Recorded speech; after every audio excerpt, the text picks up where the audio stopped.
विद्यार्थी मित्रांनो, नवोदयच्या परीक्षेमध्ये तुम्हाला बुद्धिमत्ता चाचणी आणि तुमचे गणितीय कौशल्य तपासण्यासाठी असे प्रश्न हमखास विचारले जातात. चला तर मग सुरू करूया आपण असाइनमेंट 1.1 मधला चौथा प्रश्न. पहा, if the sum of the numbers written in the each row, column and diagonal is the same, then the values of x, y and z respectively are. पहा, एक तुम्हाला कॉलम दिलेला आहे, एक बॉक्स दिलेला आहे, त्यामध्ये संख्या आणि चल दिलेले आहेत आणि संख्या दिलेल्या आहेत त्यावरून तुम्हाला चलाची किंमत काढायची आहे. पहा, चलाची किंमत तुम्ही कशी काढणार? तर सुरुवातीला काय करायचं? आडव्या बॉक्स मधल्या ज्या काही संख्या आहेत त्यांची बेरीज करायची. पहा, आडव्या बॉक्स मधल्या संख्यांची बेरीज तुमची काय येणार? 4 + 9 + 2 बरोबर 15. आणि आता पहा, उभ्या बॉक्स मधल्या संख्यांची बेरीज सुद्धा तुम्हाला करून घ्यायची आहे. उभ्या बॉक्स मधल्या संख्यांची बेरीज आहे तुमची 8 + 3 + 4 बरोबर 15.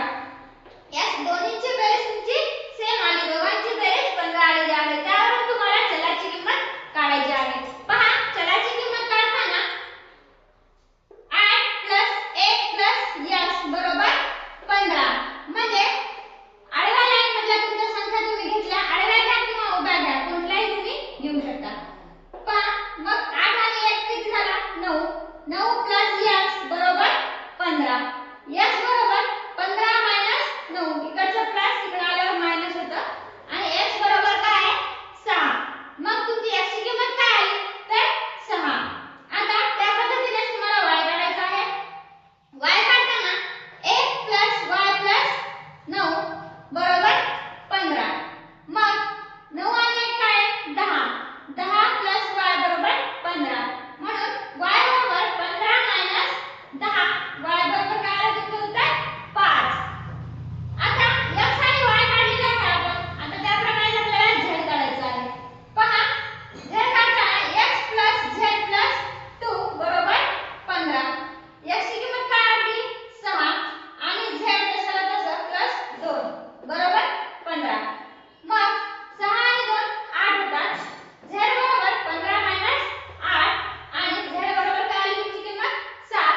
म्हणून अशा पद्धतीने x ची किंमत 6, y ची किंमत 5 आणि z ची किंमत 7. पर्याय क्रमांक 1 क्रमाने दिलेल्या संख्या आहेत म्हणून पर्याय क्रमांक 1 हे तुमचे उत्तर बरोबर आहे. पहा, पाचवा प्रश्न. The smallest number formed by using the digits 5, 4, 5, 3, 0, 1 is. म्हणजे या संख्या दिलेल्या आहेत, या संख्यांपासून तुम्हाला काय करायचं आहे? लहानात लहान संख्या तयार करायची आहे 5 अंकी. मग 5 अंकी संख्या तयार करताना आपल्याला 0 चा वापर हा कुठे करायचा? तर दुसऱ्या स्थानावर. मग लहानापासून मोठ्याकडे संख्यांचा तुम्हाला क्रम लावायचा आहे. लहानापासून मोठ्याकडे संख्यांचा क्रम लावताना तुमचा क्रम असा येईल. पहा, आधी 1, नंतर 0, नंतर 3, नंतर 4 आणि शेवटी 5. म्हणून पर्याय क्रमांक 1 10,345 हे तुमचे उत्तर बरोबर